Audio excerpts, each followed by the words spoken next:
السلام علیکم دوستان عزیز. روز شما بخیر و شادی باشد. امیدوارم که همه شما خوب هستید. همیشه خوب مانید دوستان عزیز. رحمت برای دستگیری کانال ما، رحمت برای کامنتاری های خوبتان. خداوند از هر یکی شما راضی باشد. در اینجا امروز من یک نمود رگالی که پیساچنی آسانک آماده کردم. حتما با ما باشید. دستگیری را فراموش نکنید. من در اینجا به ما یک دانه تخم،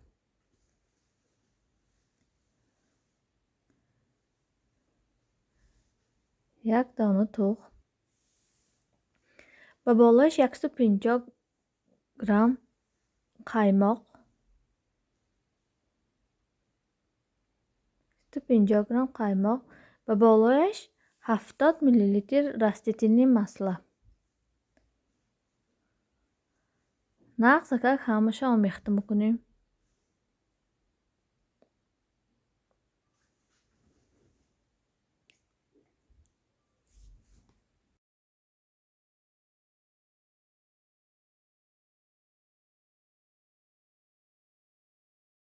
اکنون به بالایش تخمینا 350 گرم آرد را انداخته همین طور خمیر میکنیم.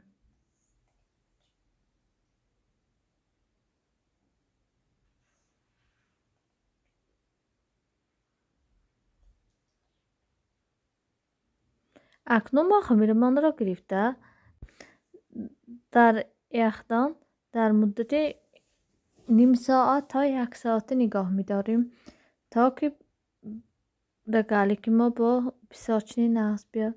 من اکنون در یخدان تخمینا 1 ساعت نگاه داشتم. اکنون اینه تنوک کرده به قسم ها جدا میکنیم.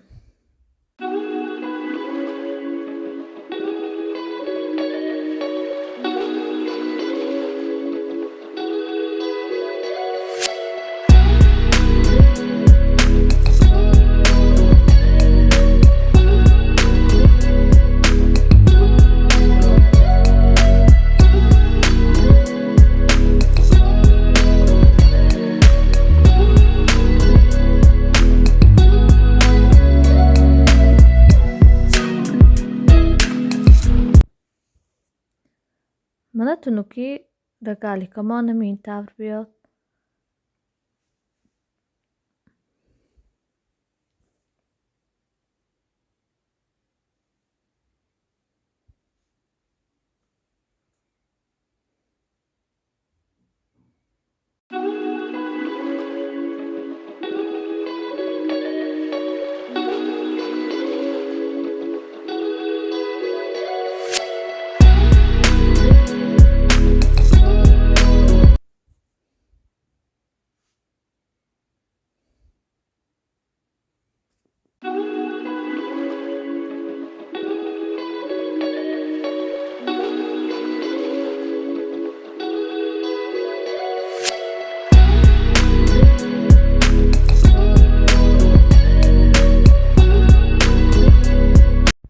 مقابل رگالی که ما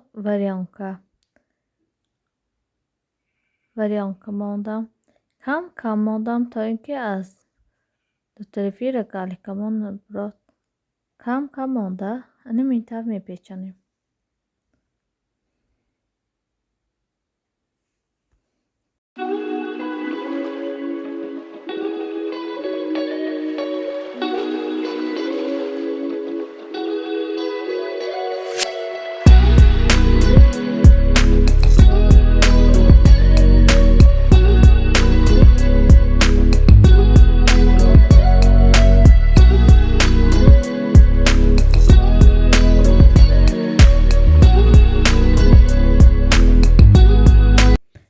دوری که میبینید رگالی که ما تیار شد.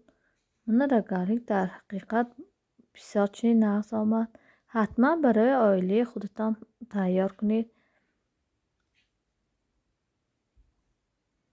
در اینجا در وقتی گرمی رگالی که ما میتوانیم ساخن پودر را با ساخن پودر آرایش دیم.